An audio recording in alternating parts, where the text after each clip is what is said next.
रस आणि घट्ट आणि रसरूपानं परिणाम होणाऱ्या जीवाच्या शक्तीच्या पूर्णतेवर. काय म्हणतात? शिकवा पण तुम्हीच, पाठ पण तुम्हीच करा. आम्ही काय पाठ करणार नाही. तेवढे छोटे पोर असतात, त्यांचे शाळेत अभ्यास झाला नाही तर तिकडचे बंद करा.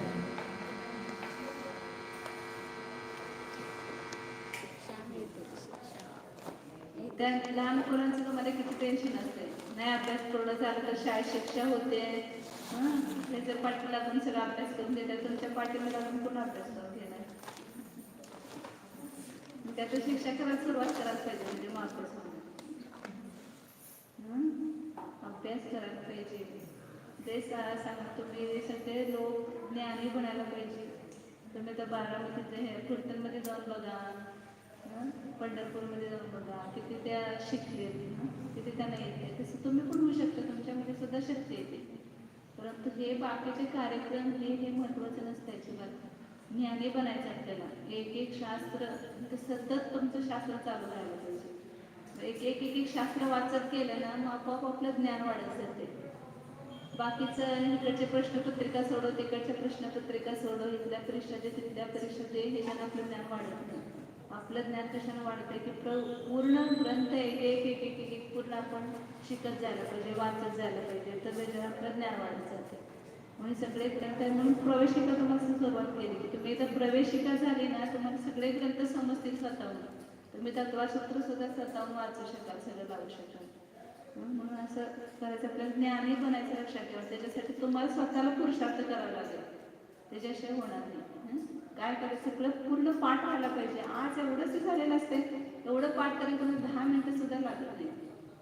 तेवढं 10 मिनिटं आपण अभ्यास करायला पाहिजे घरी. पुढे काय झालं तर पर्याप्ती, आहार पर्याप्ती नंतर दुसरे कोणते, शरीर पर्याप्ती. शरीर पर्याप्ती कशाला म्हटलं?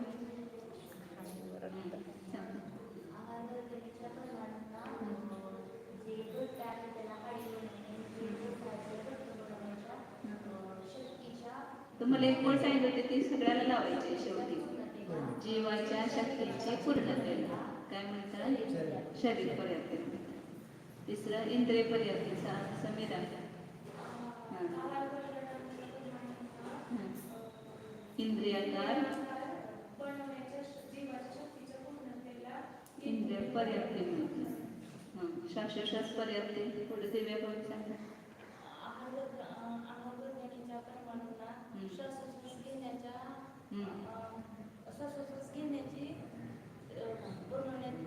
जीवाच्या शक्तीची पूर्णता. श्वासोश्वास रूपानं परिणाम होणाऱ्या जीवाच्या शक्तीच्या पूर्णतेला श्वासोश्वास पर्याप्ती म्हणतात. भाषा पर्याप्ती कशा म्हणतात?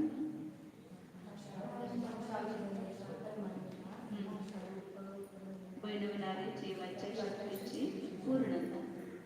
जे भाषा वर्गना शब्दरूप का होते त्याबद्दल करायला सांगितलं होतं. आर वर्गाच्या ठिकाणी भाषा वर्गना करायची.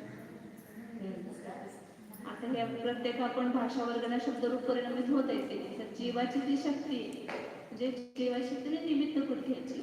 जीव काय त्या शब्दरूपाने परिणमत नाही, परंतु ते जीवाच्या सानिध्यातच ही भाषा शब्दरूपाने व्हायला लागली ना. त्यासाठी जीवाची शक्ती निमित्त आहे त्या ठिकाणी. मनपर्याप्ती कशाच म्हणतात? कोण सांगतो?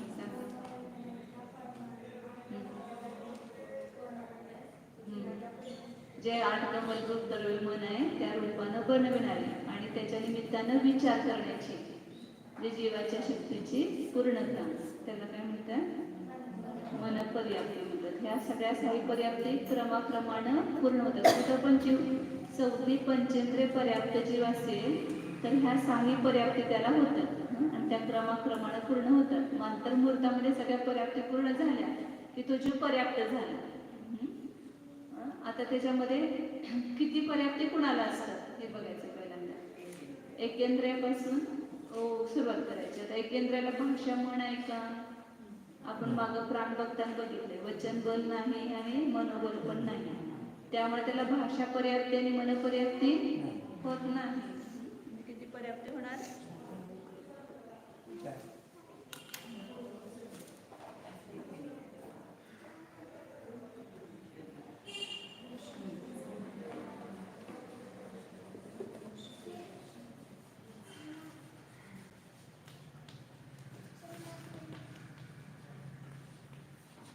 एकेंद्रियाला भाषा पर्याप्ती आणि मन पर्याप्ती होणारच नाही.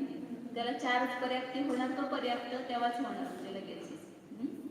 तर आहार, शरीर, इंद्रिय आणि श्वासोच्छ्वास हे 4 पर्याप्ती. सुरुवातीच्या 4 घ्यायच्या, शेवटच्या 2 सोडायच्या.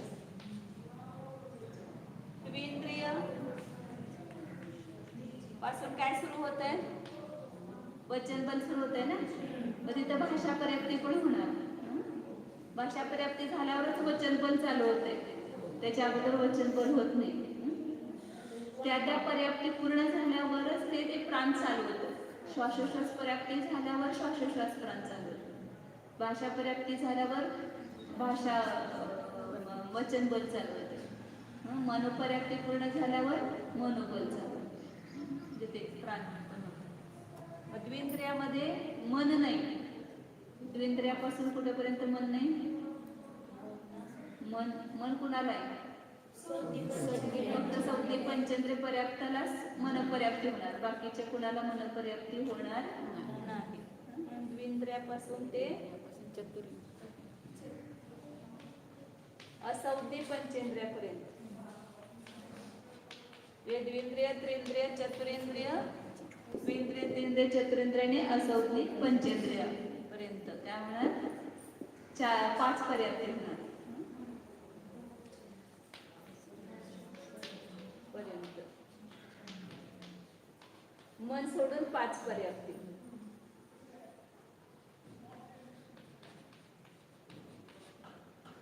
आणि सौदी पंचेंद्रियाला 6 पर्याप्ती होणार.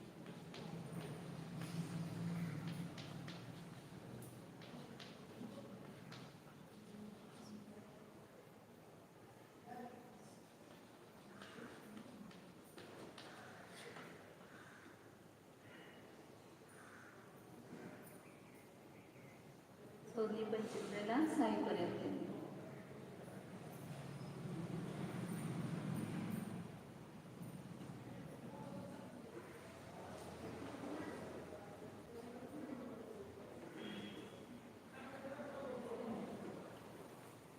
आणि काय सांगितलं होतं की प्रत्येक पर्याप्ती क्रमाक्रमाने पूर्ण होतात. चालू एकाच वेळेला होतात. जन्म घेतला की चालू सगळ्यात झाल्या, म्हणजे एकेंद्राला 4 पर्याप्ती सुरुवात झाली, परंतु पूर्णता नाही होत.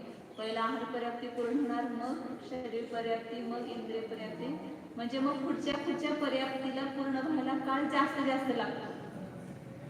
कारण का पहिल्यापासून सगळ्या सुरू झाल्या. आहार पर्याप्ती पहिला पूर्ण झाली, जे पहिल्या समय सुरू केले, समजा 10व्या समयात आहार पर्याप्ती पूर्ण झाली, मग पुढं आणि 5 समय 15 समयात जसं शरीर पर्याप्ती पूर्ण झाली, पुन्हा आणि पुढे 5 समय गेल्यावर इंद्रिय पर्याप्ती पूर्ण झाली. मग त्याने पुढे 5 समय, मी एक उदाहरण सांगितलं तुम्हाला, परंतु तो अंतर्मुहूर्त छोटा अंतर्मुहूर्त अधिक होत जातो. आणि पुन्हा 5 समय पुढे गेले की काय झाले? भाषा पर्याप्ती पूर्ण झाली, मग मन पर्याप्ती. परंतु सगळ्याला पुन्हा पूर्ण व्हायला किती काळ लागतो? अंतर्मुहूर्तच.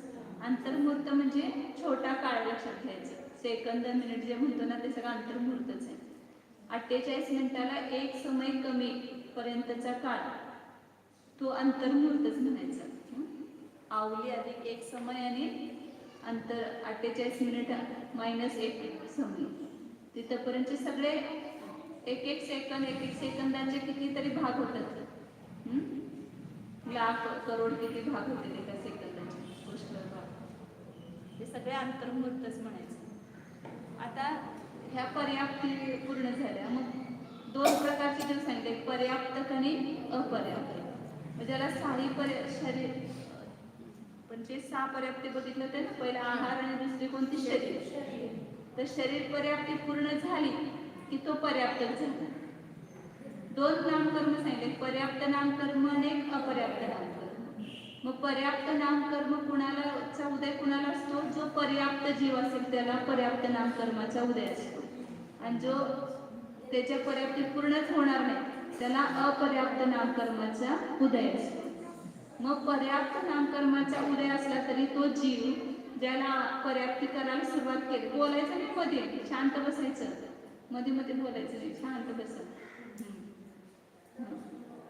ते 8 वर्ष झालं दीक्षा घेणार आहे. मी त्याला म्हटलं तू कधी आमच्याकडे येत असेल कधी येणार म्हणताना दीक्षा घेणार.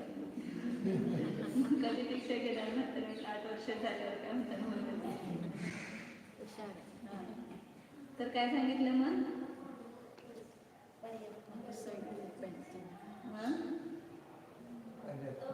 हा अपर्याप्त. पर्याप्त कुणाला म्हणायचं नाही, अपर्याप्त कुणाला म्हणायचं. पर्याप्त नामकर्माचा उदय ज्याला येतो जीव पर्याप्त, आणि ज्याला अपर्याप्त नामकर्माचा उदय त्याला अपर्याप्त. परंतु पर्याप्त नामकर्माचा उदय असलेला जीव सुद्धा जोपर्यंत त्याची पर्याप्ती पूर्ण होत नाही तोपर्यंत त्याला सुद्धा एक अपेक्षेनं अपर्याप्त म्हणतात. 2 प्रकारचे आता जीव सांगणार आहेत. अपर्याप्ताचे 2 भेद आहेत.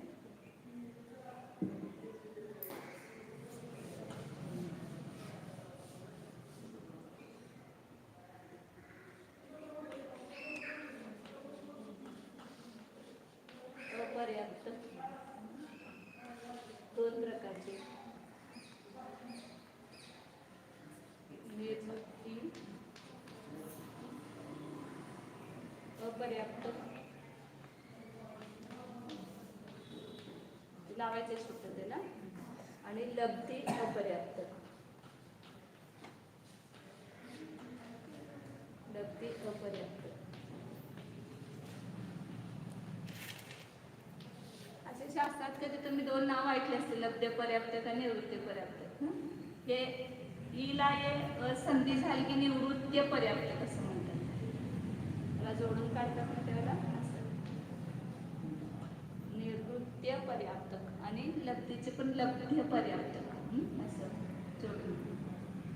आता तिथं हा जो निवृत्ती पर्याप्त कशाला म्हणायचं, तर ज्याची शरीर पर्याप्ती म्हणजे पर्याप्त नामकर्माचा उदय आहे परंतु पर्याप्ती अजून पूर्ण झाली नाही, शरीर पर्याप्ती पूर्ण झाली नाही, तोपर्यंत त्याला काय म्हणायचं निवृत्ती पर्याप्त. म्हणजे त्याची होणार आहे नियमानं पूर्ण, परंतु जोपर्यंत झाली नाही तेवढा जो अंतर्मुहूर्त काळ असतो. पहिलं समजून घ्या नंतर घ्या. काय सांगितलं? आता तुम्ही कुठलं तरी एखादं काम सुरू करताय, काहीतरी विणायचंय समजा, कापड वगैरे किंवा बास्केट वगैरे किंवा पुलाव पाट असं विणायला सुरुवात केली तर ते काम नक्की होणार आहे पुढलं, परंतु जोपर्यंत झालं नाही तोपर्यंत त्याला काय म्हणतो आपण अपूर्ण आहे.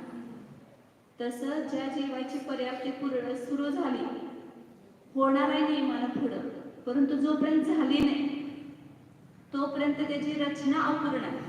काय त्याची निवृत्तीचा अर्थ तो रचना, अजून त्याची रचना काय आहे अपूर्ण आहे, म्हणून तोपर्यंत त्याला निवृत्ती पर्याप्त असं नाव आहे.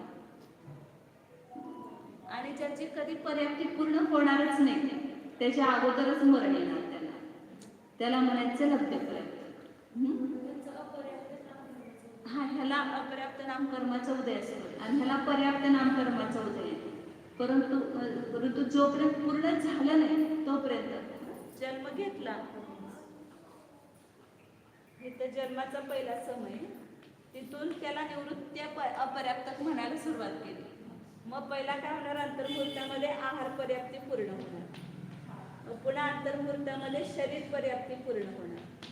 मग इथं ह्या काळापर्यंत त्याचं नाव आहे निवृत्ती अपर्याप्त. आणि शरीर पर्याप्ती पूर्ण झाली की तो पर्याप्त झाला. मग त्याची अजून इंद्रिय पर्याप्ती ही पण पूर्ण झाली नाही तरी त्याला पर्याप्तच म्हणायचं. मग हा आणि ह्या निवृत्ती पर्याप्त जीवाला आणि पर्याप्त जीवाला पर्याप्त नामकर्माचाच उदय असतो. आणि हा लब्ध अपर्याप्त जीव म्हणजे त्याने आहार सगळ्या पर्याप्ती सुरू झाल्या, त्याच्यात एक इंद्रिय असेल तर 4 सुरू झाल्या परंतु एक पण पूर्ण झाली नाही. त्याच्या अगोदरच काय झालं, शरीर पर्याप्ती पूर्ण व्हायच्या अगोदरच त्याला मरण प्राप्त झालं. एक श्वास मी 18 बार जे म्हटलेलं आहे ते ह्या जीवाचं लब्ध. आता सुद्धा आपल्या कितीतरी आपल्या काकेमध्ये जागेमध्ये ह्याच्यामध्ये असे जीव उत्पन्न होतात मरतात, होत पण होतात मरतात, तिथंच त्याला लब्ध पर्याप्त जीव म्हणायचं. की ज्यांची एकही पर्याप्ती पूर्ण होत नाही आणि श्वासाच्या 18व्या भागामध्येच त्यांचं मरण होते, म्हणजे त्यांचं आयुष्य तेवढंच, एक श्वास पण पूर्ण होत नाही. कारण काय, इंद्रिय जिथं शरीर पर्याप्तीच पूर्ण झाली नाही तिथं श्वासोश्वास पर्याप्ती तर पुढे यायचं. मग श्वासोश्वास पर्याप्त झाल्यावरच श्वासोश्वास चालू होत असतो. म्हणून कुणाला म्हणायचं, लक्षात आलं का? निवृत्ती पर्याप्त कुणाला म्हणायचं? ज्यांना पर्याप्त नामकर्माचा उदय आहे, परंतु जोपर्यंत शरीर पर्याप्ती पूर्ण झाली नाही तोपर्यंत त्या जीवांना निवृत्ती पर्याप्त म्हणतात. आणि ज्यांना अपर्याप्त नामकर्माचा उदय आहे आणि त्यांची एकी पण पर्याप्ती पूर्ण होत नाही, श्वासाच्या 18व्या भागामध्येच मरण होते, त्यांना काय म्हणायचं? लब्ध्या पर्याप्त. हे असे ठोकताळे चांगले डोक्यात बसून घ्यायचे. हे सगळे सिद्धांत लक्षात ठेवला तर तुम्हाला सगळं शास्त्र अगदी सोपं इझी जाईल.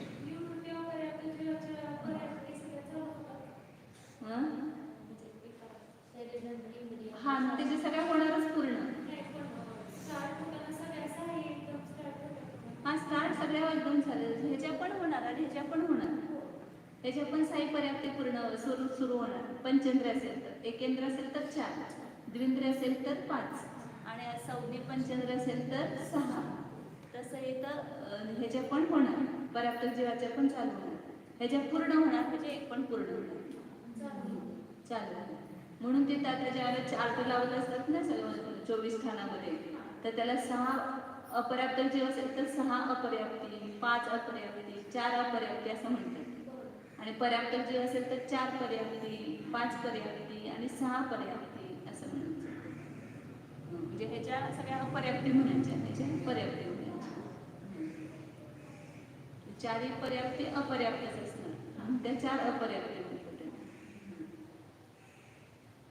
काय सांगितलं? लब्ध्य पर्याप्त दिलं ना पुढे. ते दिले सगळं. अपर्याप्त नामकर्माचं उदय असतं, ज्याची एकही पर्याप्ती पूर्ण होत नाही, जे श्वासाच्या 18व्या भागातच मरतात, त्यांना लब्धी अपर्याप्तच म्हणतात. त्यांना साधारण असेही म्हणतात. हे चुकीचं आहे. ह्यांना साधारण म्हणतात ना, हे एकदम चुकलं आहे. हे छडालामध्ये पण ही चूक केली आणि आता हे पण घेऊन चूक केली. त्यांना साधारण म्हणत नाही. हे लब्धी अपर्याप्त एकेंद्रिय पण आहेत, द्विंद्रिय पण आहेत, त्रिंद्रिय पण आहेत, चतुरेंद्रिय पण आहेत आणि पंचेंद्रिय पण आहेत. लब्धी अपर्याप्त 5मध्ये भेद आहे. मनुष्य पण लब्धी अपर्याप्त आहे. म्हणून साधारण वनस्पती जीव फक्त लब्धी अपर्याप्त नाही. मग ते छडालामध्ये पण म्हटलं ना, ते पण चुकीचं आहे की एक श्वास मिळालं जसं बाल, हे निगोदी जीवांचं लक्षण आहे. निगोदी जीवांचं लक्षण नाही ते, हे लब्धी पर्याप्त जीवांचं लक्षण आहे. निगोदी जीवांची पण आयु अंतर्मुक्त मोठी असू शकते. ते पर्याप्त जे निगोदी जीव असतात ना, त्यांच्या सगळ्या पर्याप्ती पूर्ण होतात, 4 पर्याप्ती. त्यामुळे श्वासाच्या 18व्या भागात मरत नाहीत ते निगोदी जीव. जे लब्ध्य पर्याप्त काय तेच फक्त श्वासाच्या 18व्या भागामध्ये मरत. निगोदीमध्ये पण 2 भेद होणार, पर्याप्त आणि अपर्याप्त. मग त्याच्यामध्ये जे लब्ध्य पर्याप्त असतील निगोदी जीव, ते श्वासाच्या 18व्या भागामध्ये मरणार. परंतु जे पर्याप्त निगोदी जीव असतील त्यांची आयु अंतर्मूर्त आहे. ती म्हणजे असं सेकंद वगैरे पण राहू शकतं, 2-4 श्वास पण घेऊ शकतो. असं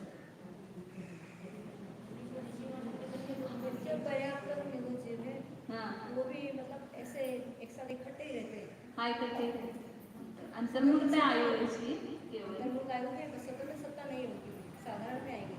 शरीर उनका सबका एक रहेगा. अनंत जीवों का शरीर एक रहेगा. उसमें से जीव मरेंगे जाएंगे दूसरे आयु, उनका सब समान रहता है. आहार समान, शरीर समान, श्वासोश्वास समान, सब साधारण. काय झालं लक्षात आलं? पहिला पर्याप्त जीव कशाला म्हणायचं? ज्याची शरीर पर्याप्ती पूर्ण झाली त्याला म्हणायचं पर्याप्त.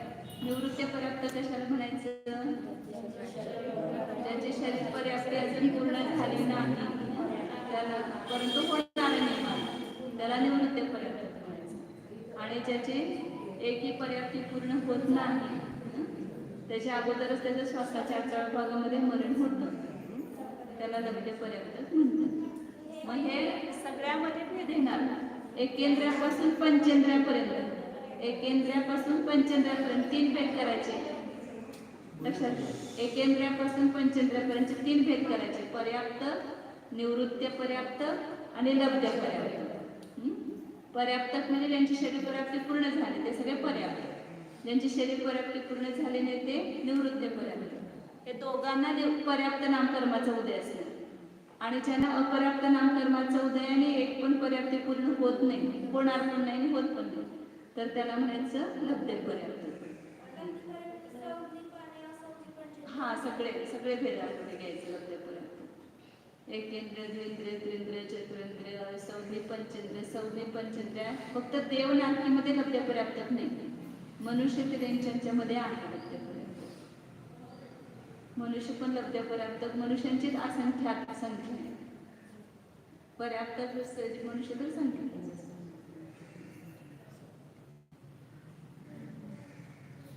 अपर्याप्त नामकर्माचा उदय असला तर एक पण पर्याप्ती पूर्ण होत नाही, आणि पर्याप्त नामकर्माचा उदय असेल तर पर्याप्ती सगळ्या पूर्ण होतात नियमाने. त्याच्यानंतरच मरणार तो.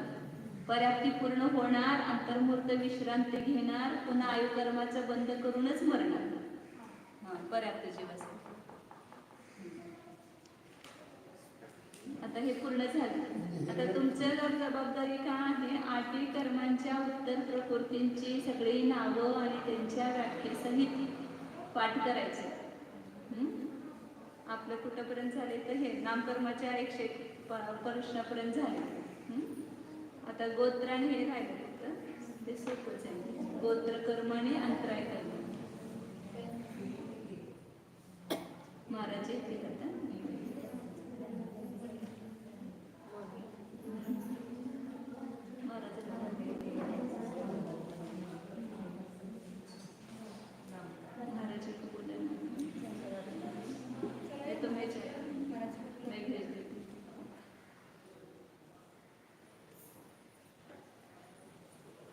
आता हे पाठ केलं तर ना पुढचं तुम्हाला सगळं चांगलं पटपट कळणार. 8 कर्मांचे तुम्ही एकमेकाला सांगा बघा, तुम्ही नाचा बघा, दोघे एकमेकाला विचारून पाठ करायचे. त्या एक सगळ्यात पूर्ण पाठ व्हायला पाहिजे. आणि तुम्ही तुमचे कुठे गेले तुमच्या जबाबदारी? एकमेकांचा पाठ करा, म्हणजे कसं होते, पाठ होते. कारण ह्याच्यावर सगळी ही पाया आहे ना, ह्याच्यावर सगळी बिल्डिंग उभारणार आता पुढची. पूर्ण कर्मकांड सुद्धा याच्यावर आधारित आहे. ज्याला या सगळ्या प्रकृती पाठ आहे त्याला सगळं पुढचं पटपट पटपट कळत आहे.